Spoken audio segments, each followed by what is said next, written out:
Here's 5 reasons you should grow dill in your garden this season. Number 1, it's really beginner friendly. Dill is something that is super easy if you're just getting into gardening, or even if you're a seasoned grower.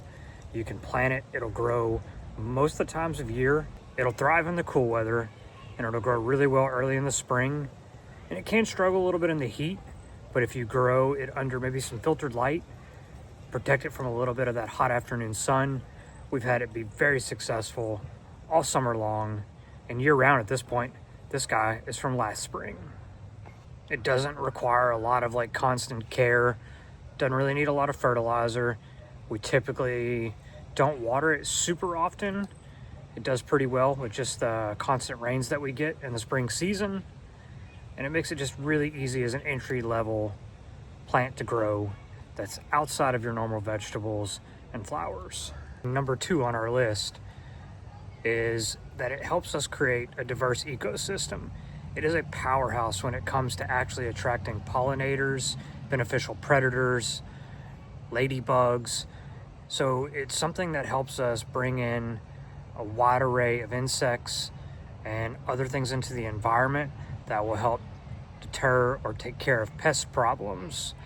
Pollinators are always a huge issue for most gardeners. They talk about how they might not have bees or they're not seeing any pollinators. Well, they need to diversify, and dill, being in the parsley family, does really well at attracting pollinators and beneficial predators. So along with this, you can plant parsley, cilantro in the cool season, fennel, and those do really well for bringing in those benefits.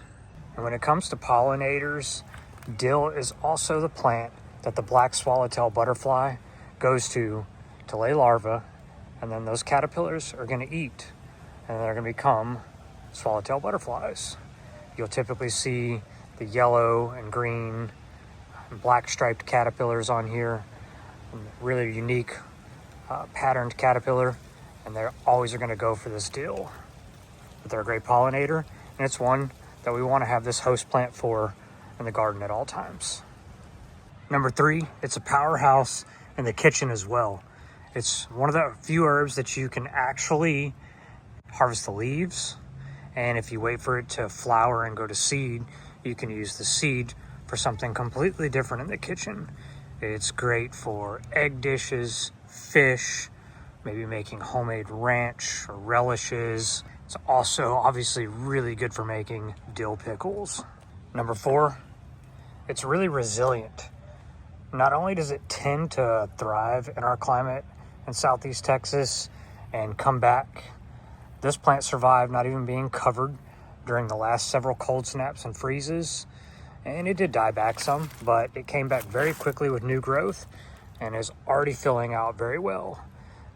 It's also known for easily reseeding itself, making it a plant that you can oftentimes just plant once. And even if this plant dies, there's a good chance if it seeds that we're gonna get new plants coming up from the ground in our bed and basically not have to replant this over and over again. Number 5, it makes a great companion plant. Use this as a companion for cucumbers, onions, lettuce, and brassicas.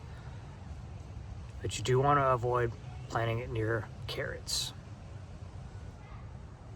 So whether you're just getting started for your garden for the spring season, or maybe you're growing a pollinator garden this season, make sure to include dill because it checks all the boxes for you. It's versatile in the kitchen, attracts beneficial pollinators and predators. It's super easy to grow. Will make a great choice for you to add in this season. See you next time.